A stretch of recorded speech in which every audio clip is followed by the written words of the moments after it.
Xin chao, what's up everybody? Alright, we got another rainy day here in Saigon, but I have some interesting videos I wanted to shoot anyways about topics for people that are going to be coming here as a tourist, things to avoid. This one's pretty much scams to avoid in Vietnam. I know a lot of people make like videos like this on the internet for stuff. I'm not trying to be clickbaity or anything like that or get views. I just want you guys to avoid some things that have happened to me so it can make your trip more enjoyable and you don't fall into these things. So if any of you watched the most expensive mukbang video at the seafood restaurant that we were at yesterday, we definitely got ripped off. I made a few mistakes. Me and Winnie had our spider senses going off as we were walking around the tanks with the way the guy didn't know where the lobster was from, quoting different prices for different things even though the price was on the board. It was just, we should have left that place when we were walking around the tank. She even asked me and I was like, well, we're here already, it's supposed to be good. And you know, one of my friends that I was with, he wanted to get king crab, so it was the only place. We called like 20 places, it was the only one that had stock on it.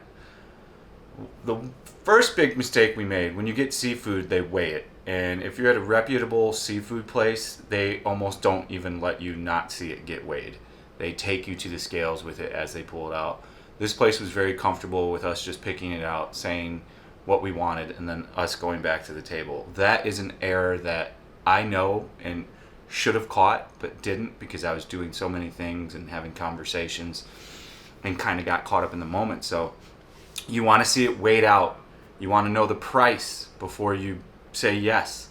So you want to get an exact total on, if you're going to have expensive seafood like that, especially a king crab, you want to see it go to the scale. You want to see it weighed out, and then you want to see the exact price. And then you confirm that information, then you move forward if you're comfortable with that price.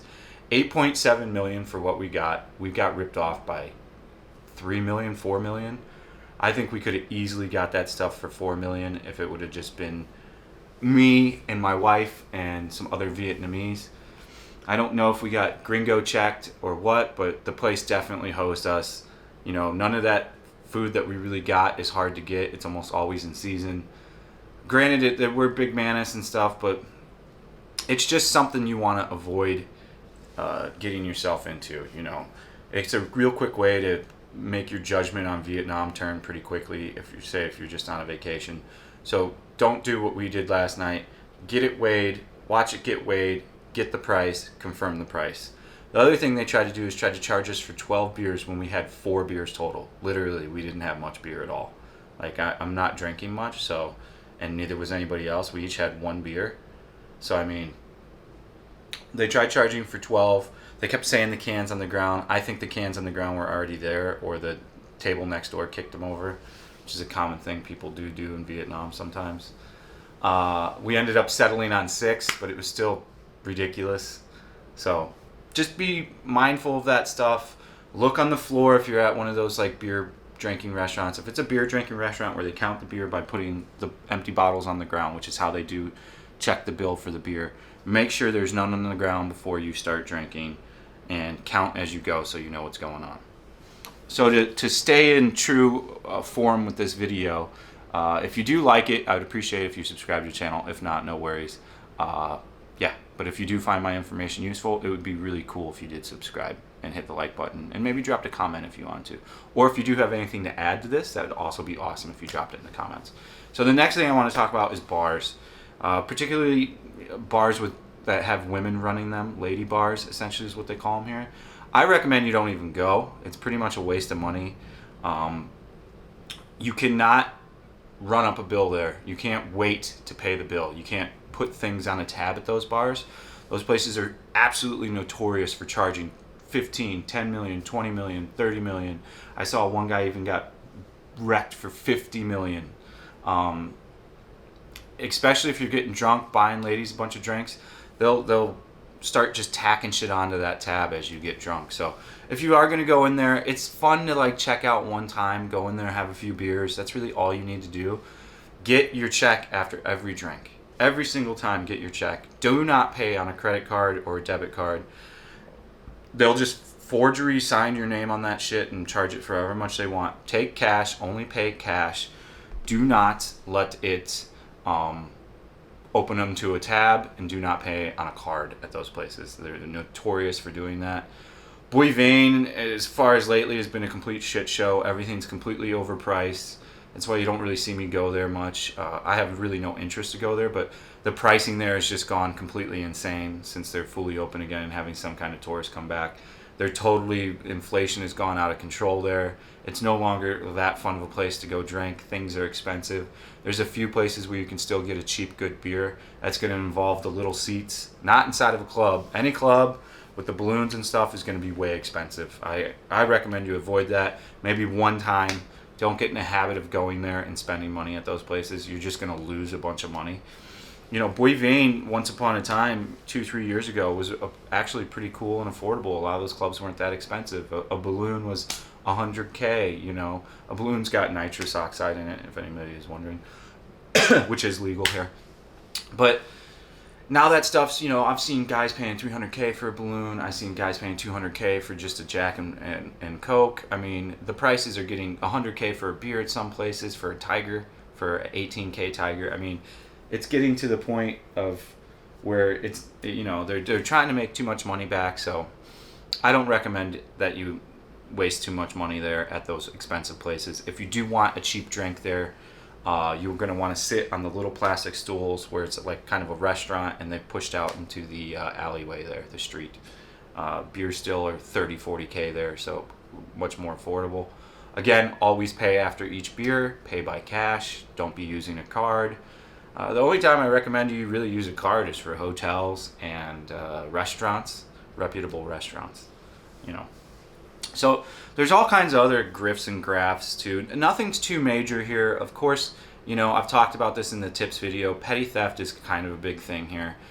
They call them, let's see what this guy calls it here, speed thefts. So speed thefts is it's a big deal.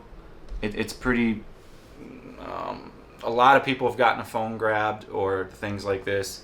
What'll happen is you'll be walking across the street, you'll have your phone out, you'll be checking Google Maps. This can happen at all times during the day in all districts. This isn't just a district for tourist thing where this happens. Vietnamese get their phone stolen too if they're doing this.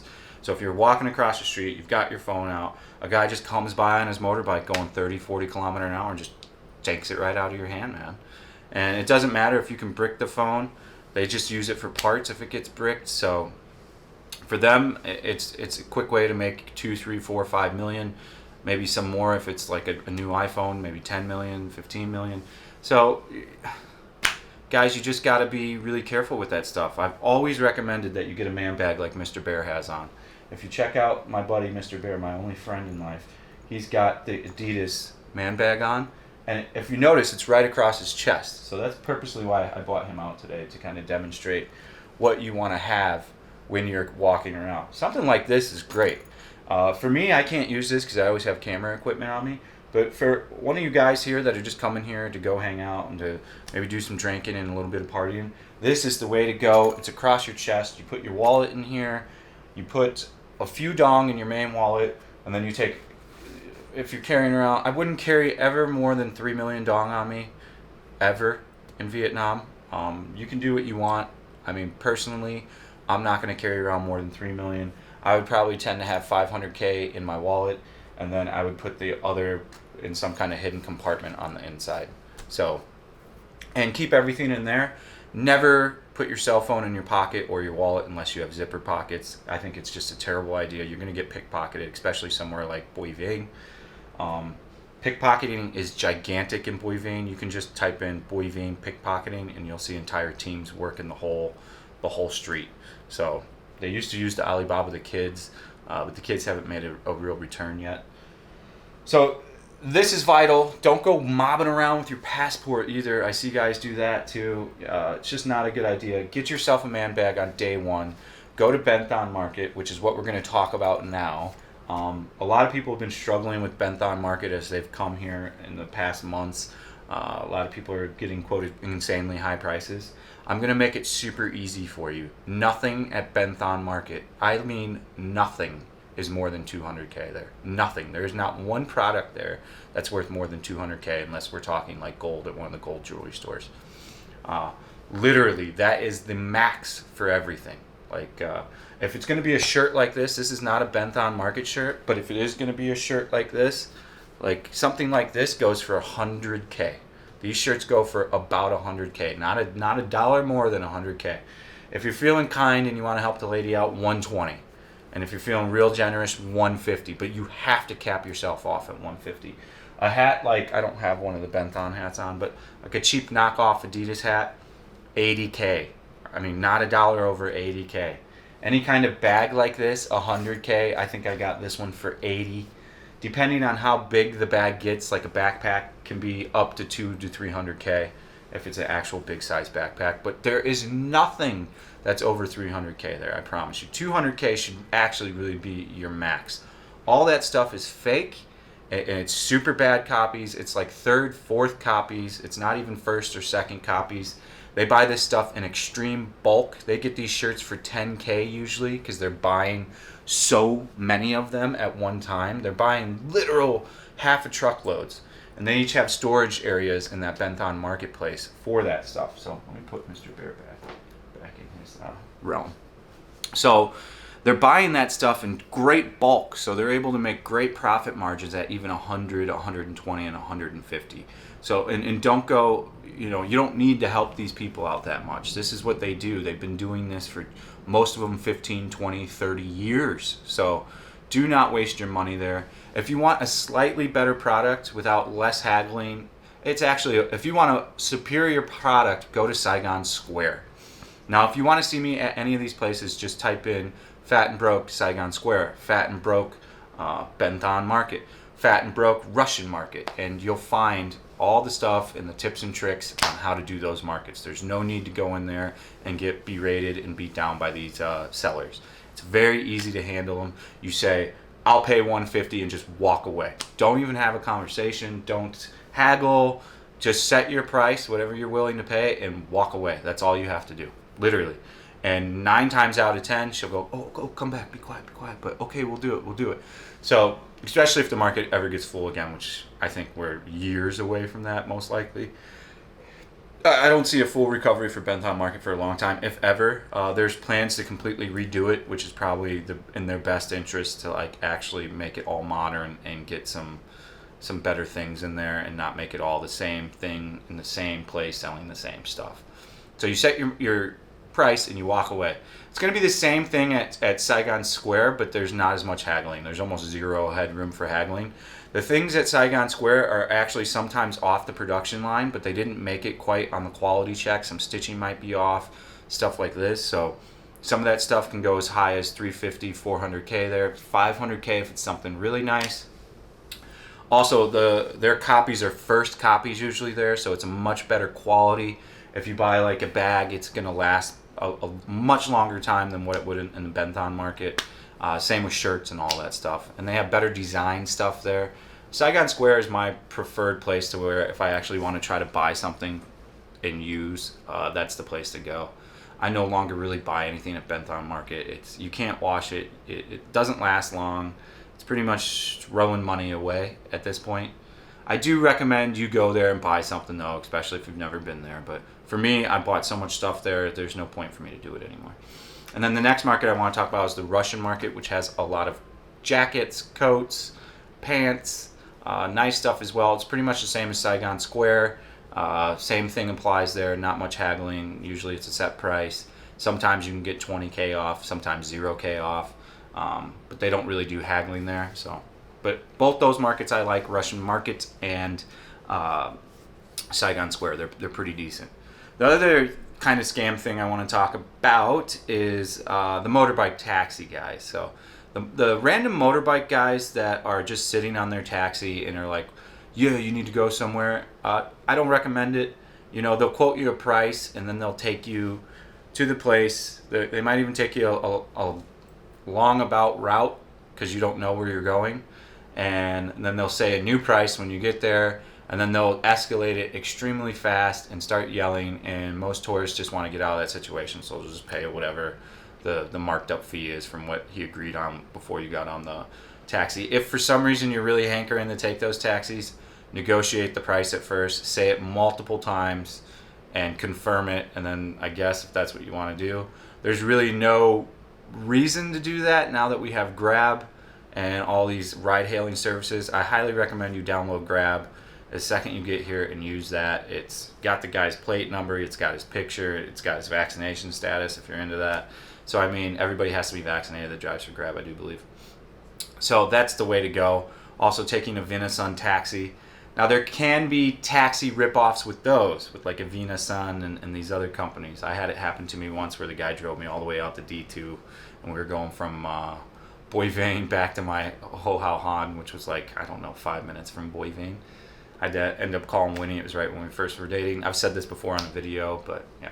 So for her, people that haven't heard it, if you're getting into a taxi late at night and you don't know how far your place is, fire up your old phone and Google Maps and plug in your hotel and kind of show it to the driver, because then you know that you know where you're supposed to be going and that you're going to be tracking along, and then they won't run up the meter and try to dick you over in that kind of way.